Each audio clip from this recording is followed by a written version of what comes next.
Hi guys, what's up? It is your girl Precious back with another video. I should say a review of the haves and the have-nots. This is season 4, episode 3. Although some people say this is season 5. I'm not sure, but it's whatever season that's on your TV right now. This episode had a lot going on, so let's just get into the video. Okay. So it starts, I got my notes right here. 2 whole pages of notes, girl. I wanted to make sure I tell y'all everything. So let's get started because I tend to be long-winded. So it starts off with David entering the house. Veronica runs up to him. She's asking him, like, help me, help me. She's pretty much saying that Catherine locked her in the house and she couldn't get out and whatnot or whatever. But the trick comes into play when Catherine starts telling David that Veronica did everything. That Veronica was trying to kill her. That Veronica killed Jennifer Salison. And I don't feel bad for Veronica, child, because Veronica, she do so much dirt to other people that when they come back on her, she try to act like she boo the fool. Like, girl, what goes around comes around. You can't do dirt around here and then think ain't nobody gonna do nothing to you. Anyways, with Veronica's latest actions and how she's been acting cuckoo bird and how she's been around here doing this and doing that and just stirring the whole shit pot, okay? Now that girl is having to lick the spoon, okay, baby? Because those who stir the shit pot should have to lick the spoon. And she is getting ready to get a big dose on that spoon. A big serving, okay? So, David does not believe Veronica. She's telling him, no, that wasn't me. That was Catherine. Catherine did all this. But David don't believe her because she been around here acting like Cuckoo the bird.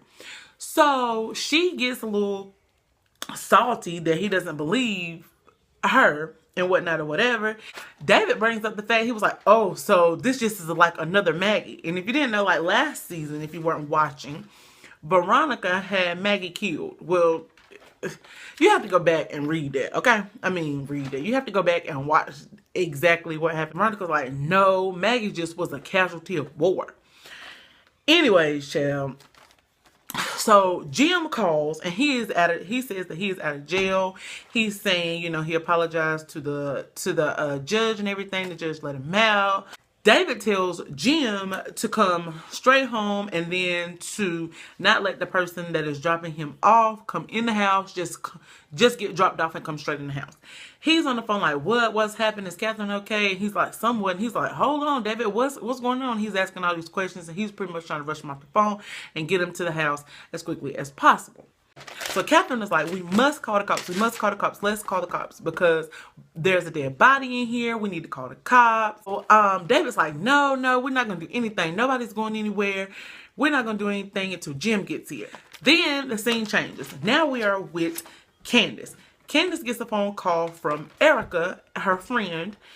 And Erica is pretty much telling Candace, you know, she's calling to tell her how things are going with David. Because David, you know, Veronica's husband, David, is Erica's new mark. So she's trying to manipulate him and, you know, get him for his money and all this other type of stuff.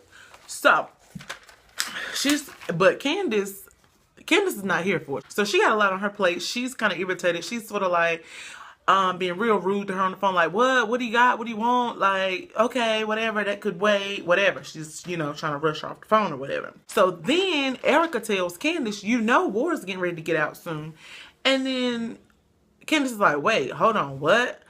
How do you know that? Who told you that? And she's like, she said somebody told her something happened at first.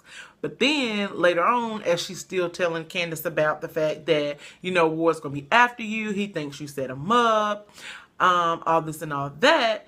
Candace says, well, wait, how do you know again? And then Erica starts mumbling over her words like she know more than what she's telling. So she tells him, oh yeah, I worked with some people and whatever. Somebody told me that he's gonna be getting out, whatever. So she goes, well, when? How? I mean, when he's getting out?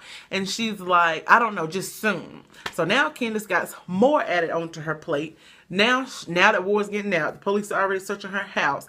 She has to get this money. She is like, you know, bogged down. And so they're talking, and then Candace says, well, do you have any money or something like that? And she goes, yeah, how much you need? And Candace is like, 20,000. And she goes, whoa, girl, I don't got that much money now. I guess tricks ain't paying like they used to. Like Funky Dineva say, work ain't honest, but it pays the rent, boo. She over here talking about, I haven't worked in a while. I don't have no $20,000, girl. And Candace is like, well, damn, what do you have? Because, she's very irritated now because she got a lot on her plate. So, anyways, they get off the phone. This scene change leaves us back at Candace's house with Police Booty and all the other police people. So, they are what appears to be drilling into Candace's safe in her house. Police Booty, walks up on them as they're drilling through this safe in Candace's house. So they open up the safe. They see what appears to be about $20,000 in cash, plus these compromising photos of Judge Cryer, which is Jim. And these are photos that Candace used to blackmail Jim. So now the police have these photos and Candace's money in, as evidence. Then, all of a sudden, Oscar comes from nowhere and he gets into Candace's car. He's telling Candace, hey, time is winding down. We got to go. We got to, I need your help with this marksman. With this mark that I have, and time is winding down and I need your help. And she's like, get out of my car. And he's still talking. And she's like, get out of my car. I'm going to scream. So she starts talking really loudly, adding as if she's about to scream. So he gets out of the car and he's like, well, call me. And then Candace is left in the car thinking to herself like, well, damn, I do need the money. Scene change again. So now we are at Benny's house. So Benny's outside sitting on the porch of his house. Mitch pulls up. Mitch starts talking to him. And Benny begins to tell him, hey, I'm in trouble. My sister got me in this mess. She did some old stuff. And now the bank people are going to take everything that I own. All this stuff. I don't have anything. And then Mitch is trying to tell him, what about your truck? You work for that truck. That was your truck. It didn't have anything to do with the business. And then Benny tells him, well, listen, the bank counts all that as money. The bank is going to take everything. What I had before, the bank is taking everything that I have. And Mitch was like, well, we could go take your truck back just like I took mine. And he's like, well, how did you do that? Mitch tells him how he, backed his car over the man's car that was out there counting the cars on the lot. How he backed over the car and he just got out of the place and he got his car.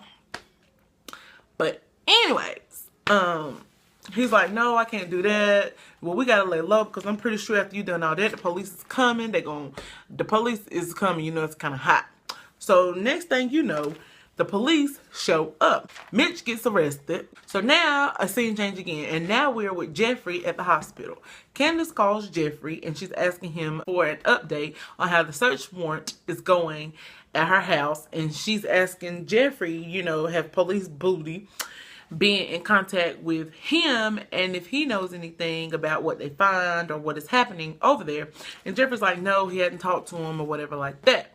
So then Candace is like, well, call him and put it on three-way. So they call him. He doesn't know that Candace is on the phone. Police Booty is telling Jeffrey, I don't know what you told your little friend, which is, he's talking about Candace. I don't know what you told your little friend, but you need to tell her that nothing happened between us and all this and all that. And then Candace, starts talking on the phone and he's like, well, who's this? And she's like, the person that you don't want to know that anything happened.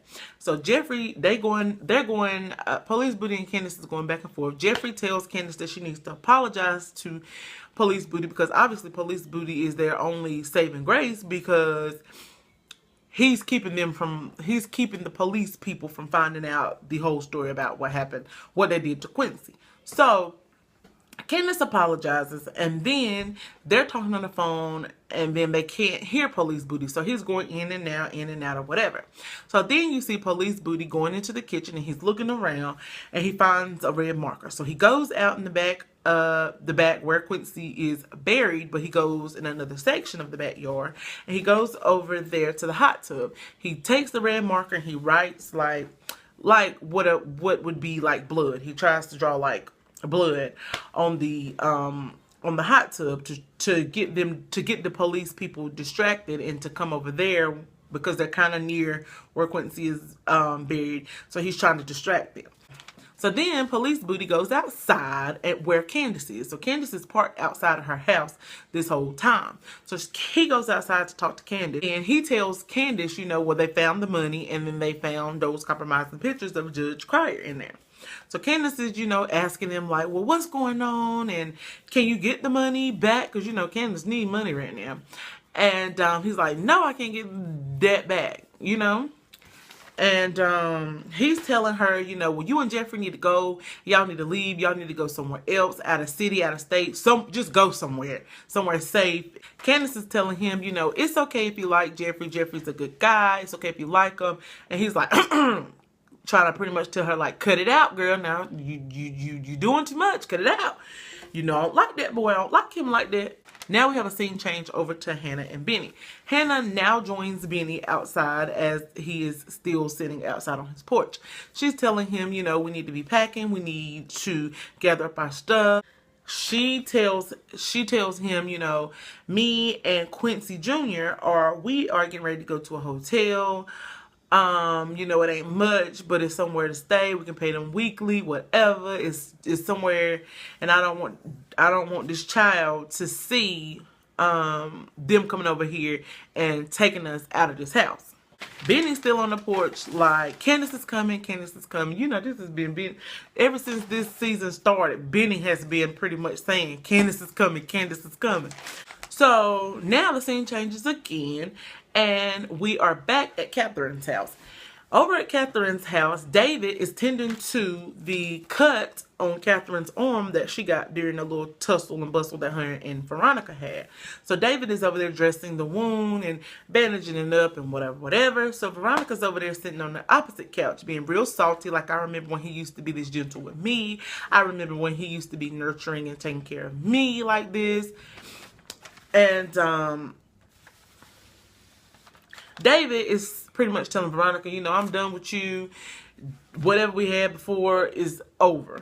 Catherine and Veronica are still bickering, going back and forth, shooting low shots at each other, talking crazy. And then Veronica all of a sudden starts talking crazy, talking about how David won't let her out of the house.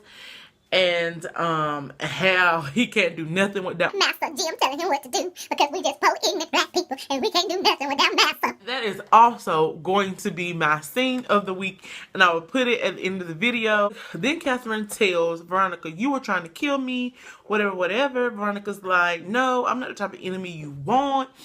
And they're trying to, trip each other up on words and just being real messy. So Veronica pauses like a deer in headlights, talking about,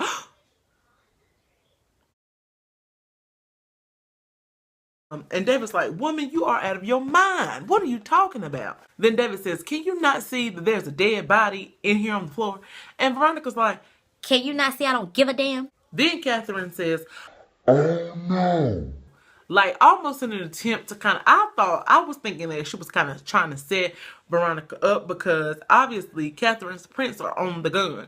But then she all of a sudden, now she has her pause moment, and she goes, oh, the gun's near her. So then they have this pause break where everybody is looking at Veronica and back at the gun. Everybody's just looking. So Veronica and David both go for the gun.